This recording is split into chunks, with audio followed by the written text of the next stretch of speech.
तेज हो गई है। तेल अवीव से गाजा और तेहरान तक हमले और पलटवार लगातार जारी हैं। कहीं मिसाइलें गिर रही हैं तो कहीं एयर स्ट्राइक से तबाही के मंजर सामने आ रहे हैं। अमेरिका ने ऑपरेशन एपिक फ्यूरी के तहत ईरान के सैन्य ठिकानों को निशाना बनाया, तो वहीं ईरान भी ऑपरेशन 2 प्रॉमिस 4 के जरिए लगातार रॉकेट हमले कर रहा है। IRGC ने अमेरिकी F-18 को निशाना बनाने का दावा किया और कुल मिलाकर हालात लगातार तनावपूर्ण बने हैं। पश्चिम एशिया में टकराव अब और ज्यादा बढ़ता हुआ नजर आ रहा है।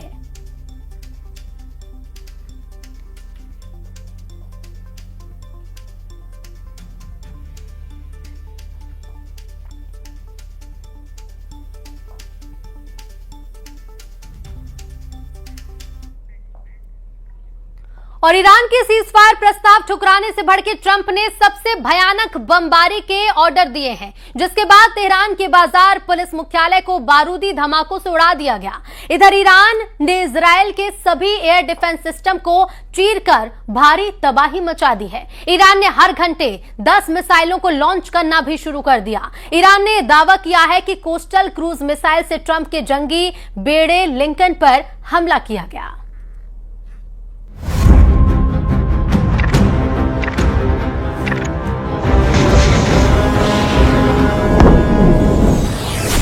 ईरान ने अपने बूशहर पावर प्लांट का बदला इजराइल के हरेदा पावर प्लांट को दहलाकर ले लिया है। ईरान का यह पलटवार बता रहा है कि वो मिसाइल के बदले मिसाइल मारेगा, बम के बदले बम मारेगा, ड्रोन के बदले ड्रोन से जवाब देगा। Oh my God! चाहे इजराइल हो या फिर अमेरिका, ईरान हर हथियार का तोड़ निकाल ले रहा है। ईरान ने ट्रंप के सीज फायर प्लान की कार्ड जैसे निकाल ली है। एक तरफ ट्रंप दावा कर रहे हैं कि ईरान से बात चल रही है। ट्रंप दावा कर रहे हैं कि ईरान टोटल सरेंडर के लिए रेडी है। The other side, I can tell you, they'd like to make a deal. And who wouldn't if you were there? Look, their Navy's gone, their Air Force is gone, their communications are gone. That's the biggest problem. It's very hard to communicate. लेकिन Iran military और leadership Trump से ठीक अलग बयान दे रही है। Iran के supreme leader ने ट्रंप से समझौते से साफ इनकार कर दिया है। ईरान के नए सिक्योरिटी बॉस जनरल जुल्कद्र ने अमेरिका से समझौते पर बिग नो कह रखा है। जिन बाकर कालिबाफ को ट्रंप अपना आदमी समझ रहे हैं, उन्होंने भी सीज फायर को फेक न्यूज कह डाला है। तब अमेरिका ने ईरान में किसे साध रखा है? वो कौन है जो ट्रंप से डील करने के लिए रेडी है? कतर जैसे देशों ने तो इस पचड़े में फंसने से तौबा कर ली है। कतर के विदेश मंत्रालय का आधिकारिक बयान सुन लीजिए। कतर ने अमेरिका ईरान के बीच पिसने से खुद को कैसे अलग कर लिया है। Qatar is not involved in these talks. Our views about any talks, if they exist, are consistent with our very principled position that all conflicts will end on the negotiation table. समझदार मुल्क हवा का रुख भांप चुके हैं, मगर कुछ मौका परस्त युद्ध को भुनाने में लगे हैं। वो अमेरिका ईरान की डील में बिचौलिया बनने के लिए उतावले हैं। अमेरिका इजराइल ईरान की लड़ाई में नंबर बनाने के चक्कर में कुछ देशों ने हद पार कर दी है। पाकिस्तान का जनरल मुनीर दावा कर रहा है कि वो ट्रंप का पीस प्रस्ताव ईरान को भेज चुका है। तुर्की के स्वयंभू खलीफा एर्दोआन दावा ठोक रहे हैं कि युद्ध की मध्यस्थता वही कर रहे हैं। रूस ने कहा है कि ट्रंप के 15 शर्तों वाले प्रस्ताव की रिपोर्ट भरोसे लायक नहीं है। Такого рода информацию иранские наши друзья нам не передавали. Это первое. Второе. Мы не знаем, насколько достоверны все эти сообщения. रूस की बातें ईरानी मिलिट्री से मेल खाती हैं, जिसने जानकारी दी है कि उसकी सीज फायर पर किसी से कोई बात नहीं हो रही है। इजराइल ने भी युद्ध को रोकने का कोई सिग्नल नहीं दिया है। नेतन्याहू अपने सलाहकारों के साथ नए सिरे से सिक्योरिटी मीटिंग कर रहे हैं। उन्होंने सिक्योरिटी कैबिनेट को भी बुलाया है। इजराइल ने अब तक ईरान में अपने सभी टारगेट हिट नहीं किए हैं। नेतन्याहू का प्लान ट्रंप से बिल्कुल अलग है। ट्रंप दावा कर रहे हैं कि उन्होंने ईरान में लीडरशिप का सफाया कर तख्ता पलट कर दिया है। ईरान में नए ग्रुप के साथ उनकी अच्छी बातचीत चल रही है। We have really regime change. You know, this is a change in the regime. because the leaders are all very different than the ones that we started off with that created all those problems. So this was, I think we can say, Jason, this is regime change. जब Trump युद्ध का खात्मा चाहते हैं तो Iran उन्हें झटका देने लगा है। ईरान ने सुपर पावर के करियर को मिसाइल से दहलाने का दावा किया है।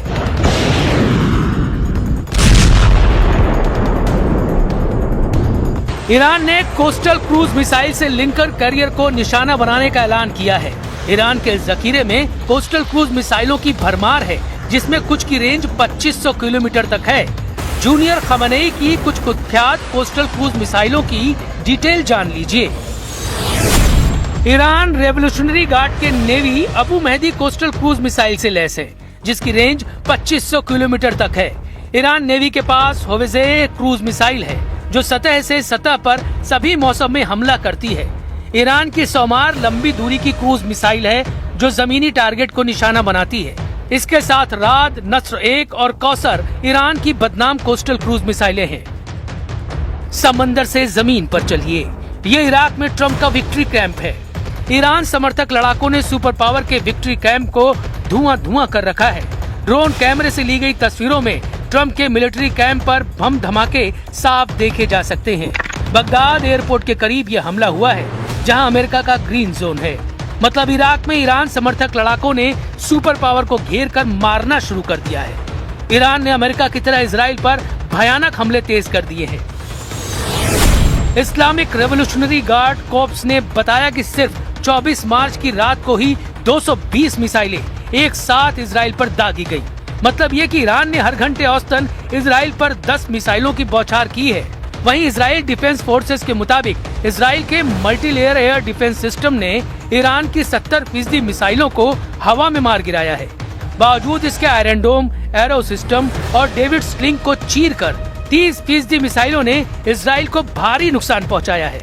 ईरान अब फत्ताह 2, सेज्जिल, इमाद और खुर्रम शहर 4 मिसाइलों का इस्तेमाल ज्यादा कर रहा है। इनमें कुछ मिसाइलों में क्लस्टर वॉरहेड लगे हुए हैं, जो भारी तबाही मचा रहे हैं। ईरान के घातक पलटवार शुरू करने के बाद ट्रंप को यूरोप के देशों ने इराक जैसी हार की वार्निंग देनी शुरू कर दी है। स्पेन के प्रधानमंत्री पेड्रो सांचेज ने ईरान वार के साइड इफेक्ट बताकर यूरोप को अलर्ट रहने को कहा है। Puede que este desastre de Irán pase pronto o puede que la pesadilla de Irak se repita, pero en esta ocasión multiplicado por n. युद्ध का खात्मा जल्द हो, इसकी उम्मीद सब लगा रहे हैं। ईरान ने भी सिग्नल दिए हैं कि उसकी शर्तों पर ट्रंप अगर राजी हैं तो युद्ध रुक सकता है, लेकिन ये शर्तें ट्रंप को हजम होंगी, इसकी गारंटी नहीं। ईरान चाहता है कि फारस की खाड़ी और पश्चिमी एशिया में सभी अमेरिकी सैन्य ठिकानों को बंद कर अमेरिका वापस लौट जाए। ईरान ने मांग रखी है कि होर्मुज स्ट्रेट से गुजरने वाले सभी कारोबारी जहाजों से टोल टैक्स वसूलने का अधिकार सिर्फ उसके पास रहे। ईरान को युद्ध के दौरान अमेरिका और इजराइल के हमलों से हुए पाई के नुकसान की भरपाई चाहिए। ईरान की ट्रंप से डिमांड है कि उसके ऊपर लगाए गए सभी प्रतिबंध हटाए जाएं। यही नहीं, भविष्य में ईरान के खिलाफ कोई भी युद्ध थोपा नहीं जाए, इसका पुख्ता इंतजाम करना होगा। ईरान ने कहा है कि वो बगैर किसी बातचीत के अपनी बैलिस्टिक मिसाइलों का प्रोडक्शन जारी रखेगा। ईरान ने लेबनान में हिजबुल्लाह के खिलाफ होने वाले इजरायली हमलों को रोकने की भी डिमांड रखी है। सुपर पावर के लिए शर्तों वाली ये हड्डियां हजम करना करीब नामुमकिन है। वहीं ईरान साफ कर चुका है कि वो खाड़ी से इस बार अमेरिका को खदेड़ने के बाद ही रुकेगा।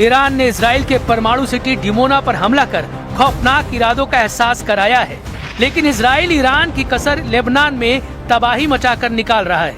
इजराइल लेबनान के 10% जमीन पर कब्जा कर गाजा जैसी बढ़त बढ़ाना चाह रहा है।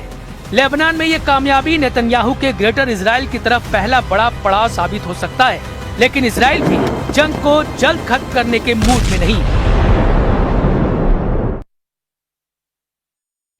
और ईरान के खिलाफ ग्राउंड ऑपरेशन शुरू करने के पहले सिग्नल मिल गए हैं। डोनाल्ड ट्रंप ने कह दिया है कि वो अब सीज फायर नहीं करेंगे क्योंकि अमेरिका इस वक्त ईरान पर हावी है।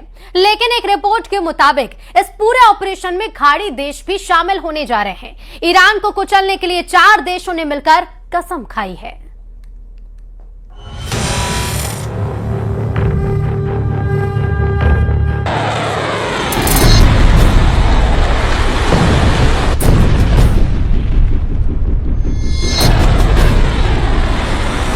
अमेरिका की फौज तैयार है। दुनिया की सबसे खतरनाक फोर्स को डोनाल्ड ट्रंप के फैसले का इंतजार है। ईरान पर चढ़ाई करने के लिए 5000 कमांडो किसी भी वक्त हमला कर देंगे।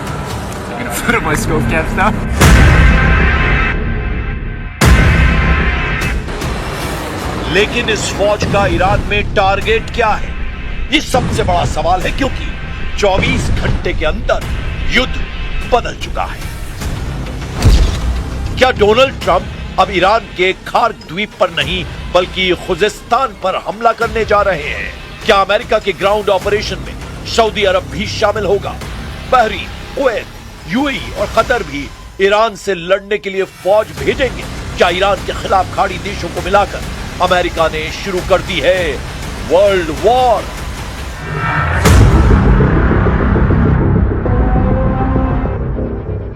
अमेरिका का ग्राउंड ऑपरेशन बहुत बड़ा टारगेट सेट कर चुका है और इसमें खार्क के साथ खुजेस्तान वाले समीकरण ईरान के लिए बहुत खतरनाक साबित हो सकते हैं। खाड़ी देशों में अमेरिकी सैनिकों की मूवमेंट शुरू हो चुकी है। अमेरिका के 5000 कमांडो जब खाड़ी देशों की फौज के साथ ईरान में घुसेंगे तो क्या होगा? यह जानने से पहले खार्क और खुजेस्तान के बारे में बहुत जरूरी बातें समझ लीजिए।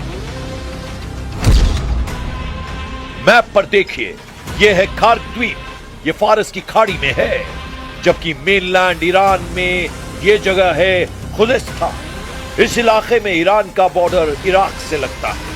ये दोनों जगह इस वक्त युद्ध के हॉट पॉइंट बने हुए हैं। खार्क द्वीप पर ईरान के तेल निर्यात का टर्मिनल है। यहीं से उसके 90% तेल का निर्यात होता है, जबकि खार्क द्वीप से जो तेल निर्यात किया जाता है ईरान के खुजेस्तान प्रांत से निकाला जाता है। खुजेस्तान को ईरान की ऊर्जा राजधानी कहा जाता है। ईरान का 80% तेल खुजेस्तान की जमीन से निकाला जाता है।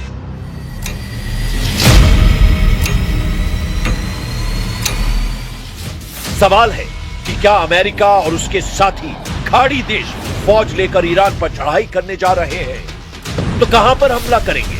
उनका हमला खार्क पर होगा या फिर खुजेस्तान पर होगा?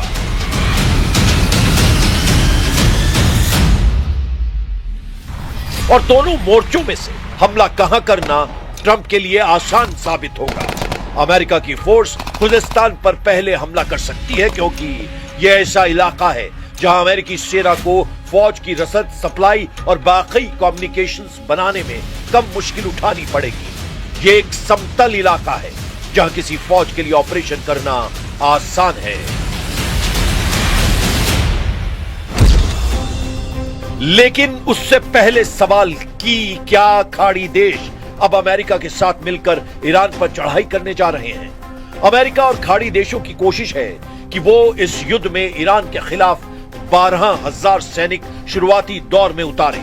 इनमें सैनिकों से मदद करने के साथ साथ ग्राउंड ऑपरेशन की पूरी फंडिंग ट्रंप ने सऊदी अरब, यूएई, कुवैत, बहरीन और कतर से कराने का फैसला किया है। Well, look, we can have dialogue, but I don't want to do a ceasefire. You know, you don't do a ceasefire when you're literally obliterating the other side. America के साथ खाड़ी देशों का आना पहले मुश्किल नजर आ रहा था, लेकिन अब अमेरिका का मीडिया बता रहा है कि सऊदी अरब ईरान में युद्ध तेज करना चाहता है और इसके लिए क्राउन प्रिंस मोहम्मद बिन सलमान लगातार डोनाल्ड ट्रंप पर दबाव डाल रहे हैं। न्यूयॉर्क टाइम्स की रिपोर्ट है कि सऊदी अरब ने ट्रंप पर दबाव बनाया हुआ है कि युद्ध जारी रखा जाए। क्राउन प्रिंस मोहम्मद बिन सलमान कई बार डोनाल्ड ट्रंप से बात कर चुके हैं। उन्होंने ईरान में सत्ता परिवर्तन तक युद्ध तेज करने के लिए कहा है। सऊदी अरब का साफ मानना है कि ईरान खाड़ी देशों के लिए खतरा है और इस वक्त ईरान को ज्यादा से ज्यादा कमजोर करने की जरूरत है। इसीलिए अमेरिका को अब पीछे नहीं हटना चाहिए। इसीलिए कयास है कि ट्रंप सऊदी अरब और बाकी खाड़ी देशों के कंधे पर रखकर बंदूक चलाना चाहते हैं। वो ईरान के खिलाफ ग्राउंड ऑपरेशन में खाड़ी देशों का इस्तेमाल करेंगे। पहले से ही अमेरिकी सेना सऊदी अरब और बाकी खाड़ी देशों के मिलिट्री बेस का इस्तेमाल कर रही है। ईरान की फौज 6.5 लाख है। इसके अलावा पैरा मिलिट्री फोर्स 2.5 लाख के बराबर है, जबकि ईरान में एक्टिव बसीज फोर्स 20 लाख तक हो सकती है। ईरान ने बता दिया है कि वो नहीं बल्कि उसके दुश्मन इस जंग में झुकेंगे। यानी ईरान का इरादा साफ है कि वो आखिरी दम तक लड़ेगा, चाहे दुश्मन अमेरिका और इजराइल हो या सभी खाड़ी देश जो पहले से अमेरिका की मदद करते आ रहे हैं। वैसे ईरान के खिलाफ खाड़ी देश शामिल हुए तो क्या होगा, क्योंकि इराक पहले ही एक्टिव हो चुका है।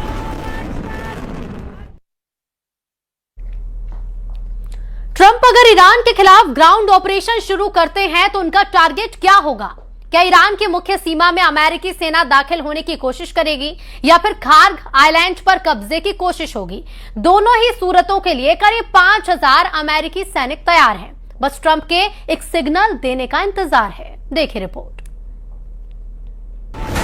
इराक में ईरान समर्थित कयातब हिजबुल्लाह ने अमेरिकी अड्डों पर हमले तेज कर दिए हैं। ये एफपीवी ड्रोन अटैक देखिए, कैसे एक क्वाडकॉप्टर एक अमेरिकी अड्डे पर अमेरिकी फौजियों को तलाश रहा है। बाद में जब उसे कुछ नहीं मिलता तो वो अमेरिका के एक ब्लैक हॉक हेलीकॉप्टर से जाकर टकरा जाता है। There is still the risk of escalation if Iran-linked proxy groups mobilize, and by that I mean Hezbollah in Lebanon, Iran-linked militia inside Iraq, and importantly, the Yemen-based Houthi movement that has threatened to attack shipping lanes in the Red Sea and has done so in the past. So we know they have some naval capability that could create disruption. इस युद्ध में तुर्की पर भी सबकी नजर है और Erdogan ने अरब देशों से कहा है कि वो इस युद्ध में शामिल न हों। सऊदी अरब, यूएई और कतर का दौरा करने के बाद तुर्की के विदेश मंत्री को इस बात का एहसास हुआ कि ये सभी देश ईरान के खिलाफ युद्ध में उतरने के लिए तैयार हैं। अमेरिका और इजराइल की शुरू की गई इस जंग में अब सऊदी अरब, यूएई और कतर ईरान के खिलाफ नजर आ रहे हैं, जबकि तुर्की का रुख बता रहा है कि एर्दोआन अब मुस्तफा खामनेई के समर्थन में आ गए हैं।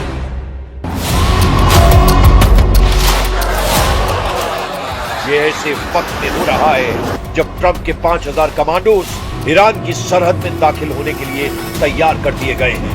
खार्ग और खुजिस्तान हमला कहां होगा, बस ट्रंप को इसका फैसला करना है। लेकिन तुर्की से बयान आने के बाद ईरान को एहसास हो गया है कि वो इस जंग में अकेला नहीं है। ईरान के स्पीकर मोहम्मद बाकर खालिबाफ ने कहा है कि ईरान अमेरिका की हर हरकत पर नजर रखे हुए है। अमेरिका की फौज की गतिविधियां देखी जा रही हैं। अमेरिका के सैनिक ट्रंप और नेतन्याहू की गलत फहमियों का शिकार बनेंगे। ईरान का इम्तिहान लेने की कोशिश न करें ट्रंप।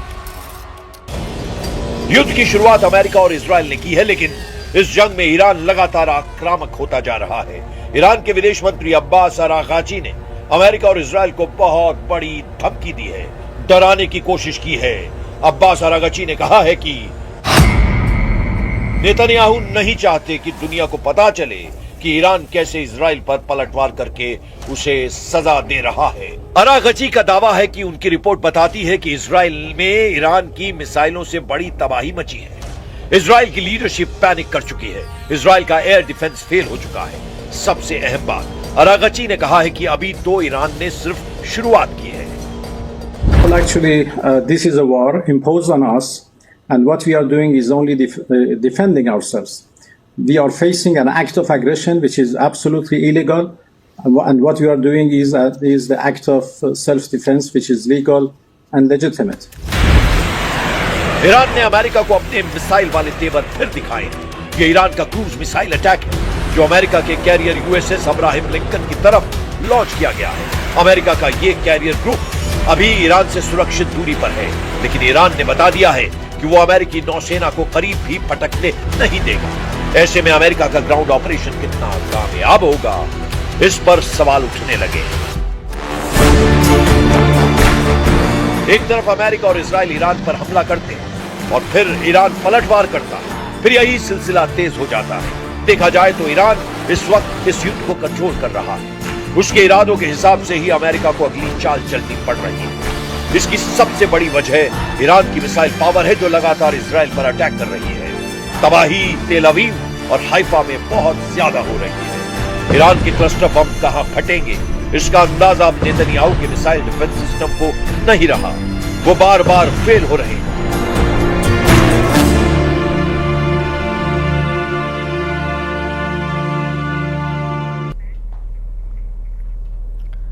जंग के बीच डोनाल्ड ट्रंप की तरफ से बहुत बड़ा दावा किया गया है। उन्होंने कहा है कि ईरान ने तेल और गैस से जुड़ा हुआ अमेरिका को बहुत बड़ा गिफ्ट दिया, लेकिन ये गिफ्ट आखिर क्या है? कोई डील, कोई सीक्रेट समझौता या जंग रोकने का इशारा? सवाल सिर्फ एक है कि आखिर ट्रंप को ईरान से क्या गिफ्ट मिला। देखिए।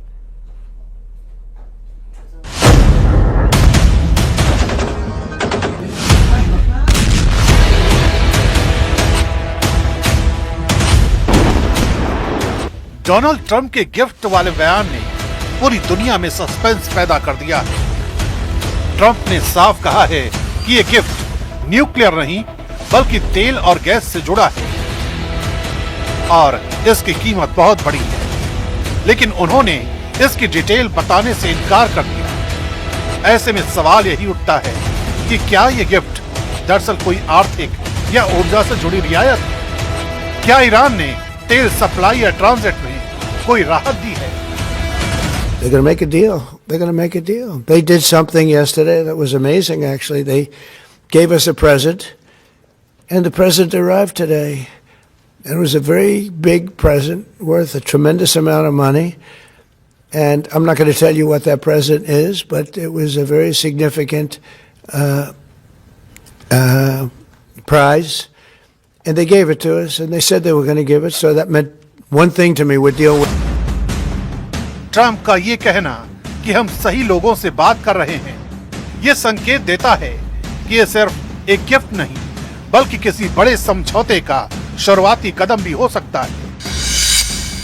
इस पूरे रहस्य की सबसे अहम कड़ी है स्ट्रेट ऑफ हॉर्मुज, जहां से दुनिया के तेल का बड़ा हिस्सा गुजरता है। ट्रंप ने खुद कहा कि ये गिफ्ट इसी स्ट्रेट और तेल की फ्लो से जुड़ा है। ऐसे में कयास लगाए जा रहे हैं कि ईरान ने यहाँ तेल टैंकरों के लिए रास्ता आसान किया हो या किसी तरह की रोक हटाने का संकेत दिया हो। अगर ऐसा है तो इसका सीधा असर वैश्विक तेल कीमतों पर पड़ सकता है। हॉर्मुज में किसी भी तरह की राहत का मतलब ऊर्जा बाजार में स्थिरता लौट सकती है और जंग का दबाव कम हो सकता है। हालांकि ईरान ने अब तक किसी भी तरह के गिफ्ट या औपचारिक बातचीत से इनकार किया है, जिससे ये मामला और ज्यादा रहस्यमय हो गया है। एक तरफ अमेरिका डील के करीब होने का दावा कर रहा है, वहीं दूसरी तरफ ईरान सार्वजनिक रूप से इनकार कर रहा है। ये भी संभव है कि ये सब बैक चैनल बातचीत का हिस्सा हो, जिसे अभी सार्वजनिक नहीं किया जा रहा। कई बार कूटनीति में ऐसे संकेत दिए जाते हैं ताकि दबाव बनाया जा सके और डील की दिशा तय की जा सके। यही वजह है कि ट्रंप का यह बयान सिर्फ जानकारी नहीं बल्कि एक रणनीति भी हो सकता है।